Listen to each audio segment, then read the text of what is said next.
Namaste. Sri Adi Shankaracharya's works are usually grouped into three broad categories. First are the poetic hymns, which use rhythm, beauty, concentrated thought, and powerful imagery to turn the mind towards the highest truth. Texts such as Bhajagovindam, Nirvana Shatakam, Dakshinamurti Stotram, and Saundarya Lahari belong here. Second are the independent teaching texts known as Prakarana Granthas. These explain Vedanta in a more direct and accessible way. Texts such as Tattva Bodha, Atma Bodha, Aparokshanubhuti, and Vivekachudamani belong to this group.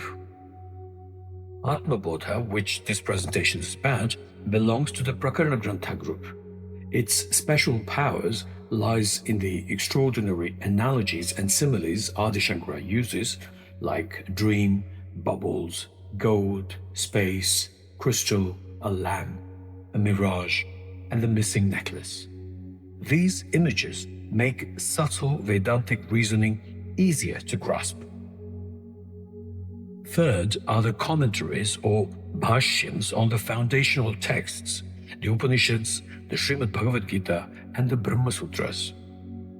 These works clarify and defend the non-dual vision already present in the Shruti, the orally transmitted Vedic corpus preserved through sound, prosodic meter, and recitation across generations, centuries, and even millennia. Atma Bodha, said to have been composed by Sri Adi Shankaracharya some 1400 years ago, is not a text of belief, ritual, or consolation. It is a sharp inquiry into false identification, showing how ignorance is removed and the self is recognized as the changeless reality behind all experience. It is a complete procedure, 68 shlokas in 3 movements. My approach in life has always been based on logical deduction, analytical elimination, causal observation, and direct inner verification. I examine how perception, reaction, memory, identity, and conditioning create the experience of bondage. Atma Bodha can be divided into 3 sections. First, Siddhanta, Shlokas 1 to 30, the position. What is real and what only appears real? Adi Shankara draws the line sharply between what is real and what merely appears real. The reasoning is not sentimental or faith-based. It is a process of clear examination, much like proving that the earth is round and not flat. You separate appearance from fact. In the same way, Atma Bodha separates the changeless self from everything that changes, including the body, the mind, and the personal narrative people refer to as I, me, myself, and my life. Second, Sadhana, Shlokas 31 to 53. 23 shlokas, the practice. Not rituals, not mechanical effort in the usual sense, but a sustained way of seeing, returning again and again to I am Brahman, until even that deliberate looking becomes unnecessary. Third, Siddhi, the final 15 shlokas, 54 to 68. The result, the arrival. The self you have been searching for turns out to be what was never absent, something you already are, here and now, but failed to recognize, like a gold chain around your neck while you search for it everywhere else. I shall now give you the English translation of the 68 shlokas that can lead a seeker to a point where they stop searching. Before I begin reading the translation of the shlokas, a brief note. To keep this presentation clear and not unnecessarily long, I will not explain every term, image, or example in detail. I will pause only where a word, concept, or traditional image truly needs clarification for the meaning to be understood. Section 1. Siddhanta. 1. This work, Atma Bodha, was written for seekers who have cleansed themselves through discipline, whose minds have become quiet, whose desires have weakened, and whose hearts long for liberation. 2. Of all disciplines that support spiritual growth, knowledge alone directly brings liberation. As food cannot be cooked without fire, freedom cannot be gained without self-knowledge. 3. Action cannot destroy ignorance, because action and ignorance are not opposites. Knowledge alone destroys ignorance, just as light destroys dense darkness. 4. Through ignorance, the limitless self seems confined and divided. Once ignorance is removed, the self shines by its own nature, just as the sun appears when the clouds clear. 5. The individual being, clouded by ignorance, is made pure through repeated contemplation of knowledge. When purification is complete, that knowledge too falls silent, like kataka powder sinking along with the dirt after clearing muddy water. Note: the kataka nut from Strychnos putatorum, commonly known as the clearing nut, is a natural coagulant traditionally used to clarify muddy water by making fine impurities settle at the bottom. In Atma Bodha, this is used as an image for knowledge. Knowledge removes ignorance, just as kataka nut powder clears muddy water. Once the water is clear, the powder too settles down with the dirt. 6. This worldly existence, crowded with attachment, aversion, and similar disturbances, is like a dream. While it lasts, it seems real, but when true awakening comes, its unreality is seen. 7. The world appears real only so long as Brahman, the non-dual foundation of all, is not known. It is like seeing silver in mother of pearl until the mistake is understood. 8. All worlds arise, remain for a while, and dissolve in the Supreme Self, the source and support of everything, just as bubbles appear, stay briefly, and vanish in water. 9. All beings and forms are imagined upon the eternal, all-pervading Vishnu, whose nature is existence and consciousness, just as bracelets and other ornaments are nothing but gold in different shapes. 10. Just as the one all-pervading space seems divided when seen through different enclosures, Bhagavan Hrishikesha, though all-pervading, appears as many because of different upadhis. When those limiting conditions disappear, only the one remains. Note: an upadhi is a limiting condition or adjunct. It makes the limitless appear limited. For example, one space seems divided as room space, pot space, or house space because of walls and containers. Space itself is never divided. Similarly, the one Atman appears as many individuals because of body, mind, intellect, and other upadhis. 11. Because of different upadhis, distinctions such as birth, social class, stage of life, and other labels are imposed upon the Atman, just as differences of taste, color, and the like are attributed to water. 12. The gross body is produced from the 5 great elements after their 5-fold combination called Panchikarana, and is shaped by accumulated karma. It is the dwelling place where pleasure and pain are experienced. In simple terms, Vedanta says that this physical body is made from the combined elements and becomes the field in which life's experiences are felt. 13. The subtle body is made from the uncombined subtle elements and consists of the 5 pranas, the mind, the intellect, and the 10 sense organs. It is the instrument through which experience takes place. Note: the 10 sense organs are not just the 5 senses as commonly understood.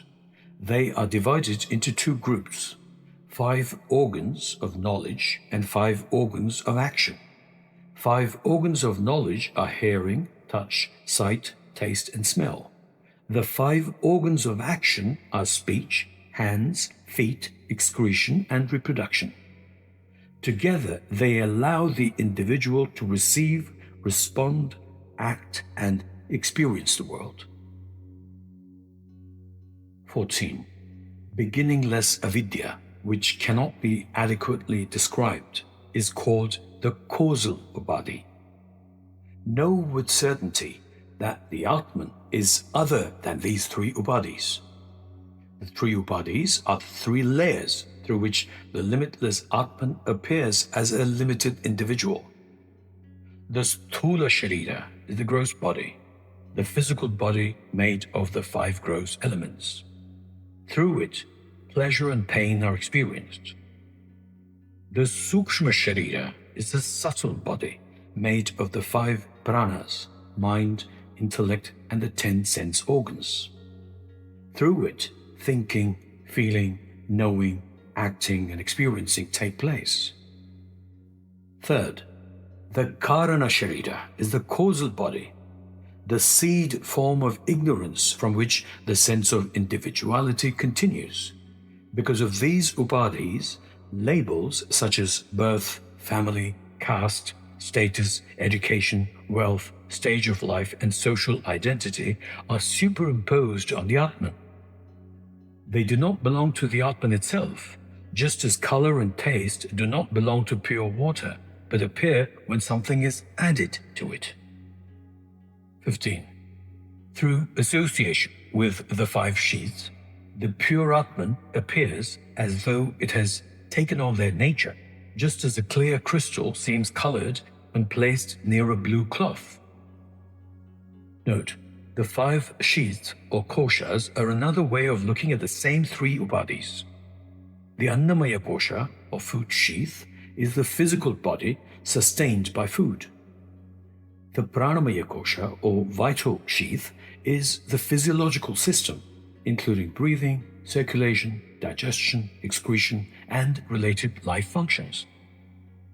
The Manomaya kosha, or mental sheath, is the emotional and thinking mind. The Vijnanamaya kosha, or intellectual sheath, is the faculty of judgment, reasoning, and decision. The Anandamaya kosha, or bliss sheath, is the causal layer associated with deep sleep and the seed form of ignorance. So the food sheath corresponds to the gross body, the vital, mental, and intellectual sheaths correspond to the subtle body, the bliss sheath corresponds to the causal body. These sheaths do not belong to the Atman. Because of ignorance, their functions are taken as I and mine, just as a clear crystal appears blue when placed near a blue cloth. 16. Through discrimination and reasoned inquiry, the pure self should be separated from the covering sheaths, just as rice is separated from its husk and outer layers. 17.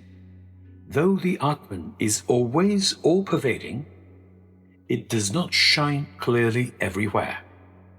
It is revealed in the intellect alone, just as a reflection appears clearly only in a clear mirror. 18. Know that the Atman, as forever distinct from the body, senses, mind, intellect, and prakriti. It remains the witness of their movements, just as a king stands apart from the activities around him. 19. When the senses are active, the undiscerning think that the Atman itself is acting. This is like thinking the moon is running when in fact it is the clouds that are moving. 20. Resting upon the consciousness of the self, the body, senses, mind, and intellect perform their respective functions just as people carry out their work by the light of the sun. 21. Through lack of discrimination, The qualities and actions of the body and senses are falsely placed upon the stainless Atman, whose nature is existence and consciousness, just as blueness and other appearances are falsely attributed to the sky. 22. Through ignorance, doership and similar notions belonging to the mind Upadhi are imagined in the Atman, just as the movement of water is wrongly seen as the movement of the moon reflected on it. 23. Attachment, desire, pleasure, pain, and similar experiences arise only when the intellect is active. In deep sleep, the intellect is not functioning, so these experiences are absent. Therefore, they belong to the intellect, not to the Atman. 24.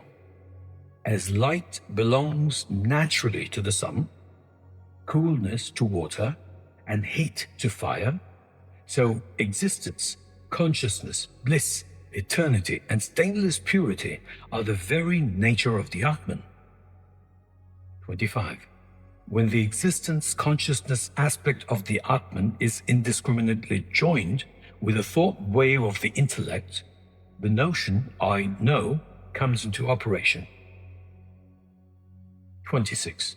The Atman undergoes no change, and the intellect by itself can never truly know. Yet the individual being, through delusion, takes himself to be the knower and the seer. 27. Just as one who mistakes a rope for a snake is seized by fear, one who mistakes the Atman for the individual being lives in fear. When one knows I am not the individual being, I am the Supreme Self, fear comes to an end. 28. The Atman alone illumines the intellect, the senses, and all their fields, just as a lamp illumines pots and other objects. Since they are inert, they cannot illumine the Atman. 29. The Atman is awareness itself. It needs no other knowledge to reveal it, just as a lit lamp needs no second lamp to make its own light visible. 30. By rejecting all upadhis through the scriptural declaration, not this, one should realize through the Mahavakyas or great statements of the Vedas, the oneness of the individual self and the Supreme Self. Section 2. Sadhana. 31. The body and all that arises from ignorance are objects of perception and perish like bubbles. Through discrimination, know, I am not these, I am the pure Brahman. 32. Since I am other than the body, birth, aging, weakness, decay, and death do not belong to me. Since I am without sense organs, I have no real contact with sound and the other sense objects. 33. Since I am not the mind, sorrow, attachment, hatred, fear, and the like do not belong to me. The scriptures declare the self to be without prana, without mind, and pure. 34. I am without attributes, without action, eternal, free from alternatives, stainless, changeless, formless, ever liberated and pure. 35. Like space, I pervade everything, inside and outside. I am changeless, the same in all, ever complete, unattached, stainless and unmoving. 36. I am indeed that Supreme Brahman, eternal, pure, free, one indivisible bliss, non-dual, reality, knowledge, and infinite. 37. When the conviction, I am Brahman, is practiced without interruption, it removes ignorance and the disturbances born of ignorance, just as a potent medicine removes disease. 38. Seated in solitude, free from craving, with the senses mastered, one should contemplate the one infinite Atman with undivided attention. 39. The wise person should, through clear understanding, dissolve the entire field of perception into the Atman alone and constantly contemplate the one self as unstained, like pure space. 40. The knower of the Supreme gives up all identification with form, color, and every such limitation, and abides as the very nature of complete consciousness and bliss. 41. In the Supreme Atman, there is no division between the knower, knowledge, and the known. Being of the single nature of consciousness and bliss, it shines entirely by itself. 42. When meditation is steadily churned upon the Atman, as fire is brought forth from the Arani sticks, the flame of knowledge arises and burns away all the fuel of ignorance. Note: Arani sticks are traditional fire sticks used to produce fire by friction. One stick is placed below, and the other is churned against it until fire appears. In Atma Bodha, this becomes an image for meditation.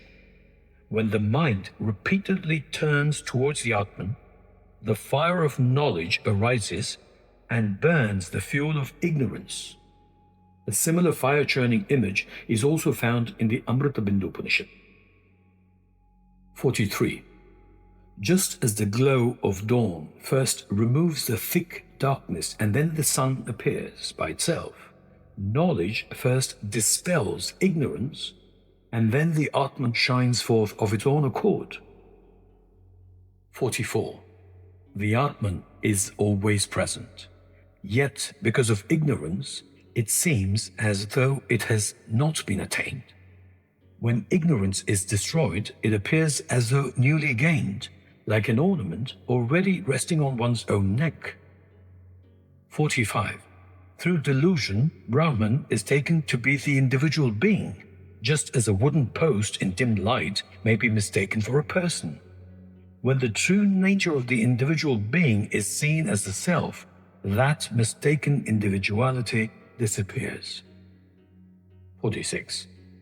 From the direct recognition of the true nature of reality, knowledge arises at once and destroys the ignorance expressed as I and mine, just as correct understanding removes confusion about direction. 47. The yogi, endowed with clear realization, sees the entire universe in his own self, and through the eye of wisdom sees the one Atman as all. 48. This whole universe is the Atman alone. Nothing exists apart from the Atman, just as the pots and jars are nothing but clay in different forms. The wise one sees everything as his own self. 49. The liberated one, established in self-knowledge, gives up the qualities of the former upadhis and abides as existence, consciousness, and bliss, like the insect in the traditional wasp analogy, transformed through total absorption. Note, this is a traditional image, not a scientific statement about insects. The point is complete transformation through total absorption. 50. Having crossed the ocean of delusion and slain the demons of attachment, aversion, and the rest, the yogi, united with peace, shines as one who rejoices in the self. 51. Having given up attachment to the fleeting pleasures outside and fulfilled by the joy of the Atman, the one established in the self shines inwardly like a lamp placed inside a jar. 52. Though still appearing within the upadhis, the sage remains untouched by their qualities, like space. Knowing all, he may live as though ordinary, unattached. He moves freely like the wind. 53.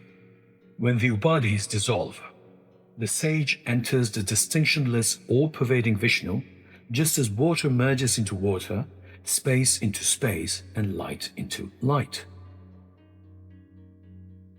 Section 3.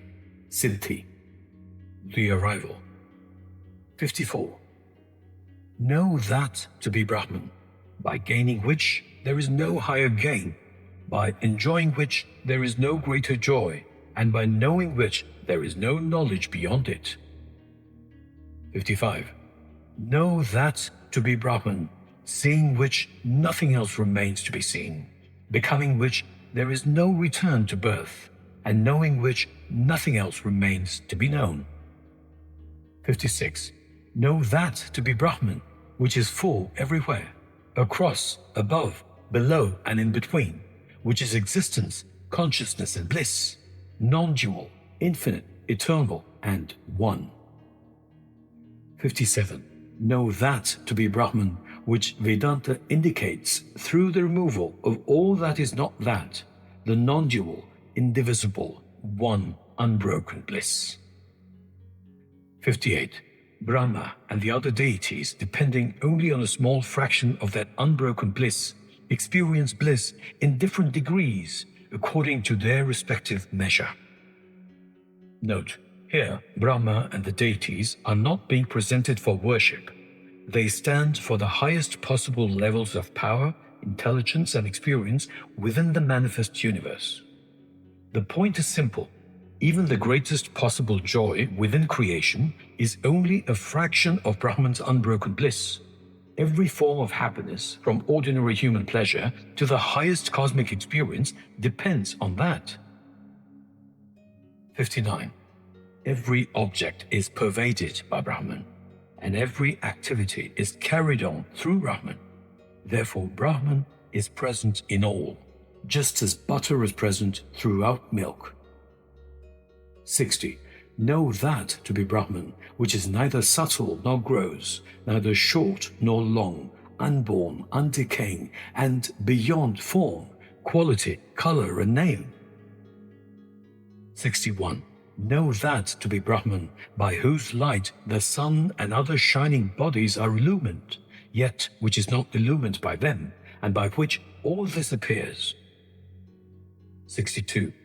Brahman shines by itself, pervades the whole universe within and without, and makes everything known, just as fire pervades a red-hot iron ball and makes it glow. 63. Brahman is distinct from the universe, yet nothing exists apart from Brahman. Whatever appears to be other than Brahman is unreal, like a mirage in the desert. Note, now this does not mean Brahman is sitting somewhere outside the universe. The point is subtler. The universe is not independent of Brahman. Names and forms come and go, but their underlying reality is Brahman. Just as the water seen in the mirage has no existence apart from the desert, whatever appears apart from Brahman has no independent reality. When the error is removed, nothing is found apart from Brahman. 64. Whatever is seen or heard cannot be other than Brahman. Through the knowledge of reality, all this is recognized as Brahman alone, non-dual existence, consciousness, and bliss. 65. The eye of wisdom sees the all-pervading Atman, whose nature is existence and consciousness. The eye clouded by ignorance does not see it, just as the blind do not see the radiant sun. 66. The individual being, freed from all impurities by the fire of knowledge, kindled through hearing, reflection, and contemplation, shines by itself like gold purified by fire. 67. The Atman rises in the space of the heart as the sun of knowledge, removing the darkness of ignorance. It pervades all, supports all, shines by itself, and illumines everything. 68. Whoever renounces all outward activity and worships his own Atman, which is free from the limitations of time, place, and direction, which is present everywhere, which destroys the opposites of heat and cold, which is eternal bliss and stainless, becomes all-knowing, all-pervading, and attains immortality. Thus ends Atma Bodha, composed by the revered Sri Shankara Bhagavad-Pada, disciple of the worshipful teacher Govinda Bhagavad-Pada, the great Paramahamsa and wandering Acharya. This is the force of Atma Bodha. It does not give you a belief to hold, a ritual to perform, or a god to please. It removes error. It shows that bondage begins with false identification, and freedom begins when the false is seen as false. The self was never absent. What was absent was clarity. Thank you.